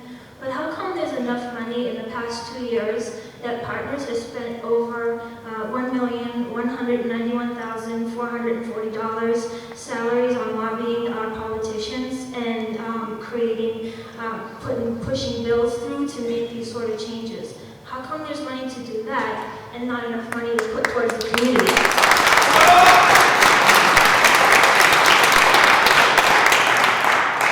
On January 21st, 2013, there were several bills put forward by several senators and the politicians, lobbied by probably the lobbyists that you pay for, to cause changes to the hospitals. And at the chair of this joint committee on mental health and substance abuse is Senator Joan Lovely of Salem. Is she here tonight to listen to us? Is Senator Joan Lovely here? I don't believe so. So what community are we talking about? She is the chair of this new committee to put forward these changes to make the changes possible in these hospitals, and she's not even here to listen to our community. The other question I have is,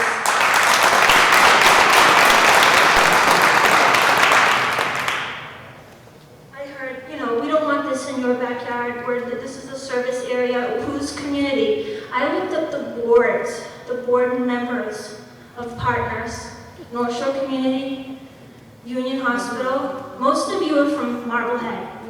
What does Marblehead do for helping people with mental abuse? What do you do in your community to help people with substance abuse? Why bring them to Lynn? I have a friend that I found in the Lynn shelter, and her mom threw her out of her Marblehead home, and she had needle marks up her arms, and she was homeless because her Marblehead mother didn't want to deal with her, and she was in a Lynn shelter. Lynn's problem, please listen, Lynn's problem is not Lynn people. We have people here from all over, and other communities are not helping their children. Lynn has...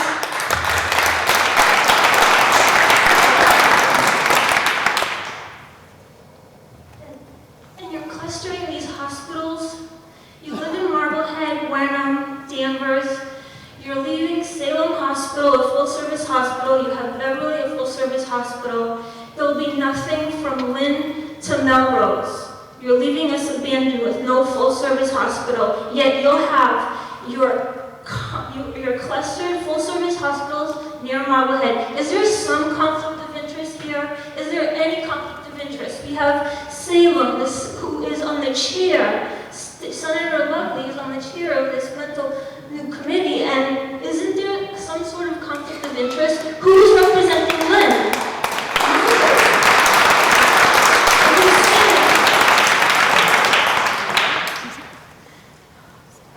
You see, we don't need a full-service hospital here in Lynn because nurses will go to homes and take care of people.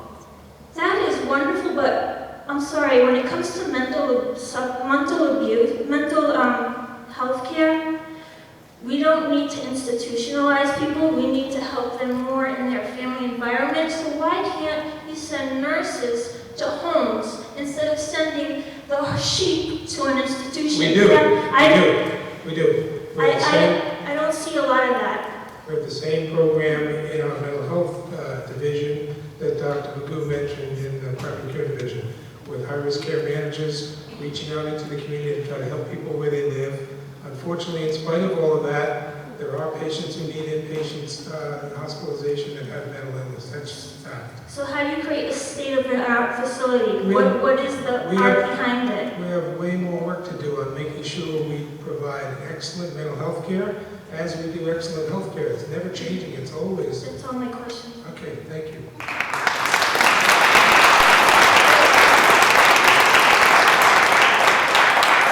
Hi, my name is Tim O'Leary. I work at the Mass Association for Mental Health in Boston.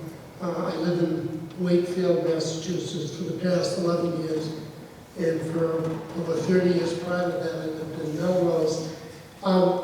So I'm very familiar with Melrose Wakefield Hospital, but more important, the people in this room are very familiar with Partners HealthCare and MGH, Department of Psychiatry.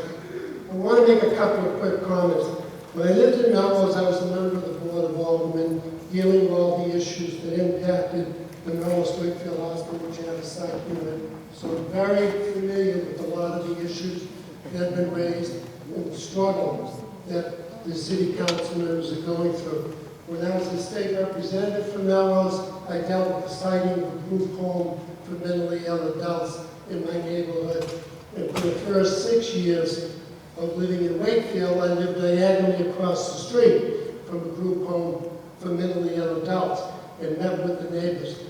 There's no such thing as a bad question other than the one that's not asked. There's no such thing as a bad comment other than the one that's not made. But I will say this, the fact that additional people with mental illness are coming into the Lynn if this proposal goes through is not going to jeopardize your water supply any more than the 38 beds that are there now. There's no reason to believe a person with mental illness who comes from Medford is any different from a person with mental illness who comes from Lynn. But there have been some questions here tonight that I think have raised legitimate issues. For example, discharge planning. I don't think it's unreasonable to ask the people who are supporting this proposal, and the Mass Association for Mental Health is one, to tell you people what the discharge plan process will be. And I would give as an example, I am familiar with discharge planning by the Department of Mental Health, which has very different kinds of institutions than what's being proposed here. But they will always focus the discharge of a patient back to the community where he or she came from. So if it's a patient who, whether they were homeless in Medford or living in Medford, the first priority of any discharge plan should be to discharge that patient back to whether it's a homeless program in Medford or whether it's back to an apartment in Medford. So the idea that they're going to be all sort of dumped, that just violates every tenet of discharge planning. Change is always a little scary, and change always seems to be coming too fast when it's proposed. By the time it's done, people tend to look back and say, how come it took so long? The most important thing in my experience in dealing with siting issues, dealing with hospital issues, is who is the agent of change. And in this respect, with regard to psychiatry Centers of Excellence, the Department of Psychiatry, the Mass General Hospital, has been ranked #1 in the world for like 14 consecutive years by U.S. World News Report. We work with them. They do extraordinary work. I don't intend to change anybody's mind here tonight, but I hope to alleviate some concerns. You're dealing with a world-class institution coming into Lynn, and I can almost guarantee you 5 years, 6 years, 7 years down the road, many will see this as one of the best things that's ever happened to this community in terms of healthcare. This is a world-class institution. But that doesn't mean you should accept everything that's said. Get the information on discharge planning. And I would also ask them, what's the average length of stay of an inpatient care? Because it's not going to be the 6 or 7 years of the old asylum. It's relatively quick turnaround in most cases. And you should be asking that. And lastly, to the lady who just took a seat, I can tell you this. I've been going in and out of State House in one capacity or another for over 35 years. Believe me, with Representative Stephen Walsh and Senator Tom McGee, Lynn is very well represented in the State House. Thank you. Thank you. Yes, sir. My name's Ed Miles. I was born in Lynn. I have one more with psychiatric issues. Not against treating them, but I do think in a residential neighborhood is the wrong place to do it. You started out here telling us there's a psychiatric crisis, there's no beds for them. Your next question was going to be what's the net in beds, and you're basically saying 0. So I would suggest you find somewhere else that's not in a residential neighborhood to add some beds, so they do get better care. So people aren't waiting in the emergency rooms at Salem and Lynn and Union and Melrose waiting for a bed. Find a bigger facility that's not in a neighborhood.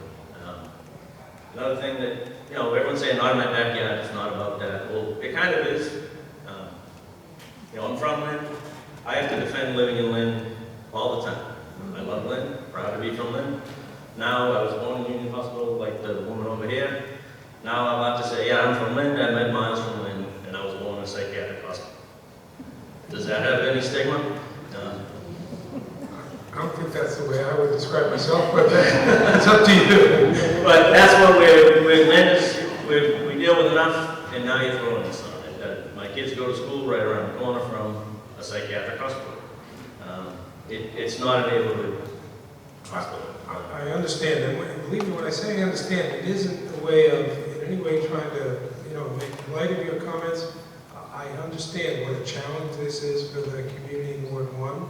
I'm trying the best I can to balance that challenge with the community need, and that's why we're having this dialogue. I think, as the gentleman said a minute ago, and someone else said here, we have more work to do on discharge planning. We have more work to do with the chief, who's behind you, to make sure that we provide an absolute security for all of you, and absolute security for all the patients and families we serve as well. Thank you.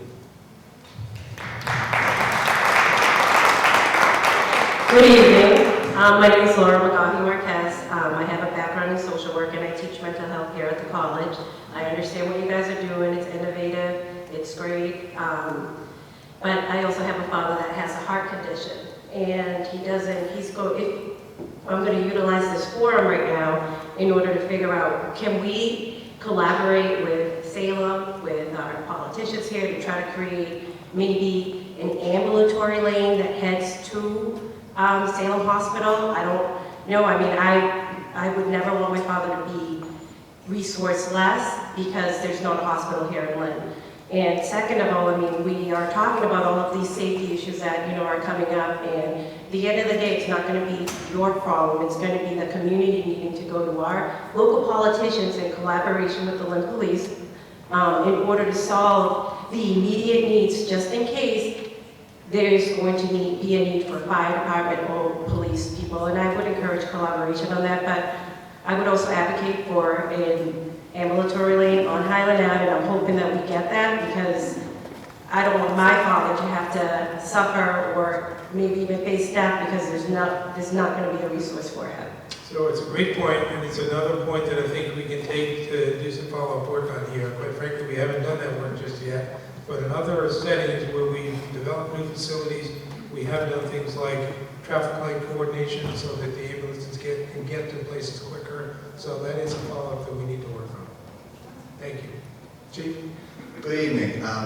My name is Kevin Cossage. I'm the Chief of Police, if you didn't hear that earlier. And in all fairness, when Councilor Cahill gave me that introduction, I do have to say, Bob, that over the years we've had issues at the hospital, whether it's a security issue or something to do with the nurses or doctors who need their assistance. Hospital has been great. They work with us. They sit down. We've done trainings with them on mass casualty and homeland security stuff. So I just want to make sure I set the record straight on that one.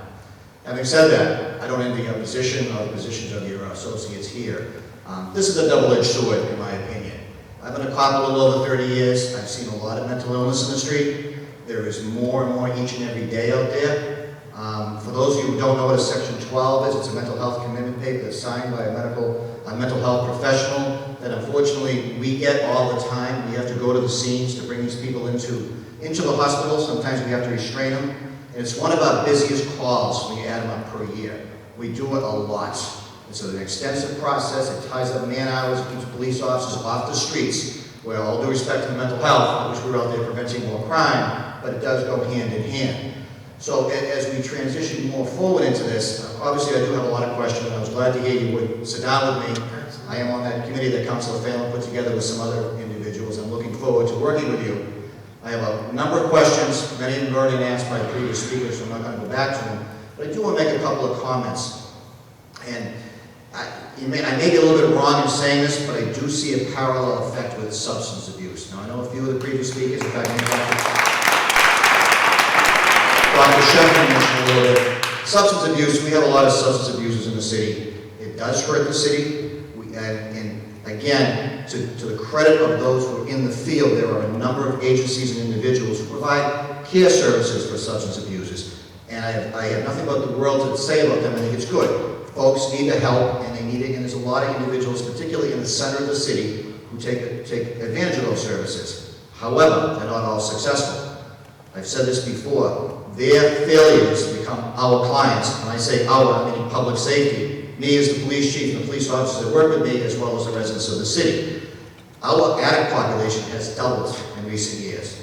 I have my own theories of why that is, but and maybe I'm right, maybe I'm wrong. There's a couple of 30 years experience. My number one theory is we have a lot of these social service providers, again, providing a necessary function, but they bring in more clients. And the more clients that are here,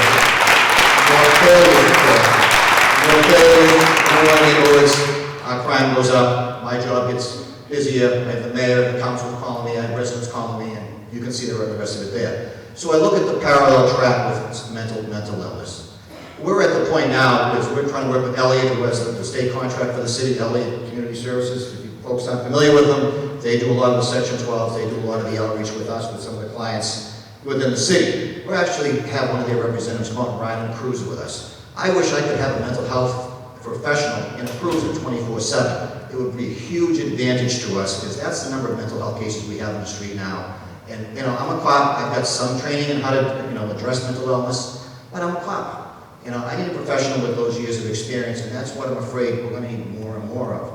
Now, if this facility does become a reality and more of those beds are filled, and I know the gentleman a couple speakers ago said, if you're from Medford, you're probably going to get discharged from Medford. I certainly hope so, but my skepticism as a 30-year cop says that it's not going to happen.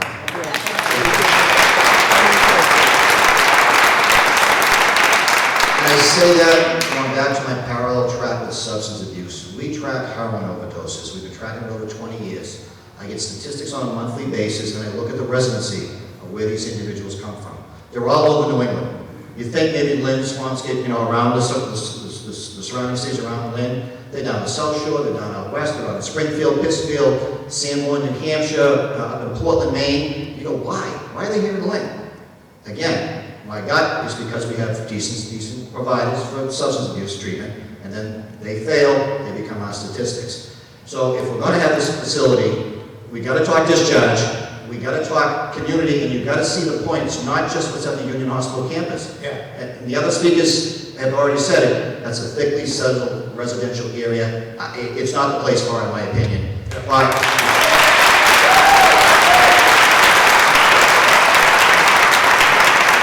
don't deny the need for it, but it's going to be very tough there. And then you got to look at it. If it happens, you got to look at the after effects throughout the city. So I look forward to working with you. I appreciate your help, and I wish you a lot of luck. Great, thanks. So, we obviously have a lot more work to do together. I just point out the catch-22 here of saying we have a lot of these patients on the street now who need care. What we're trying to do is put forward a plan that will care for them. Now, I know your point is the unintended consequence might be that we attract more of them. I'm not sure there's any scientific data to prove that, but regardless, let me finish, we're all going to be polite tonight, right? So, we're not going to be, okay. I was just dreaming. I think we have an obligation to treat these people. We're trying to put forward a program that will give them better care. We, of course, will work on resettling them in communities they come from. This is going to treat people in Lynn and people in surrounding communities better. Yes. Yes. I just want to follow through what Chief Carpenter said in the sense of dealing with the drugs and like that. Now, earlier you said to me that you would be taking mental patients, things like that. Would not. Would not be. Right. And the criminal element. Well, according to Chief Carpenter, they are sending a lot of people. And those are criminals, okay? The problem I have is this, that you say you're not going to take them, but it always seems that later on down the line, okay, they find these little niches in the law, okay? And they'll turn around and say, well, the regulations say you have to take these people, okay? Or under the new Obama health thing, you have to take these people. So we don't know if this is going to be true. But it always seems this little niche comes in later on that you have to take these people. You can say you're not going to take them now, but I have a feeling later on down the line you're going to be forced to take them. And this is going to be a problem. Thank you. My name is Julian Rosen, and I'm a board member of the North Shore affiliate for the National Association of Mental Illness. I just want to make a couple of comments. I am so glad that finally people with mental illness and brain disorders are going to get the care like any other person with cancer, diabetes, or anything else. And I know people are scared. I don't blame them. It's a lot to take in. I don't ever remember hearing of somebody with mental illness trying to poison a water treatment plant or ruin Lynn Woods. I've heard of kids who are constantly in trouble that have done that, but I've never heard of anybody with a mental illness.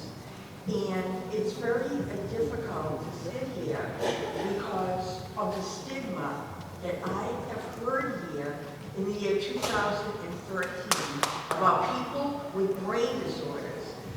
My loved one is a member of society, owned his own business, has a family. If he was in this room, you would never know that he has a mental illness. Has he had a bad time sometimes? Absolutely. Has he sat in an emergency room in a mania for 15 hours? Yes. Nobody in this room would allow their loved one, if they were ill, physically ill, to sit in an emergency room for 13 hours. I know this whole program is going to be difficult, but I have to finally commend people for finally trying to do something for people with mental illness, and hopefully things will go smooth and people will realize that they can be just like you and I. Hello, my name is JP. I'm a resident of Lynn. I want to ask a question. Do you guys get tax incentive from the state? We do. Oh, we do. Is the governor informed about this? Well, sure. I mean, it's been in all the newspapers. We have an official state process that we have to go through in filing a determination of need application to get state approval. So if you guys get tax incentive, we pay taxes. Therefore, we have the right to keep our hospital here. You guys can just make decisions, for your own self-benefit. We care about our community. We work so hard to improve our city. I just want you to know that. And we're going to fight you until the end, even though we have to boycott you. And I'm just worried about the senior citizens. We have so many senior citizens in our city. And where are they going to go when there's life-threatening emergency? The congested Highland Avenue and Western Avenue. I worked at Walmart before. It's always a traffic there. How can the ambulance going to get through the congested area when there's a life-threatening emergency for our senior citizens? And then not only that, what if there's a major natural disaster like earthquake or tsunami or something, fires?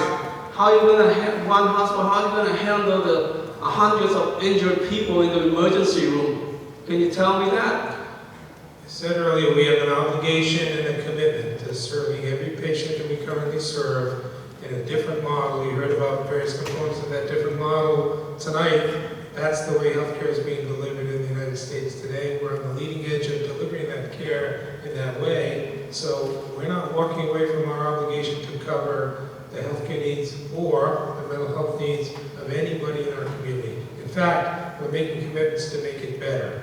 I know that a lot of people in this room don't agree with that because of some of the issues of where we're choosing to place certain facilities, but we will be, as a health system, better prepared to deal with emergencies in the community, better prepared to treat patients like Dr. Roberts was talking about, who have high technology needs to meet their healthcare needs. Care will be better in this new model. Whatever your decision is, you're scared us to death. That wasn't our intention. My name is Bob Cole. I'm from Lynn. I understand Mass General is going to oversee the psychiatric unit.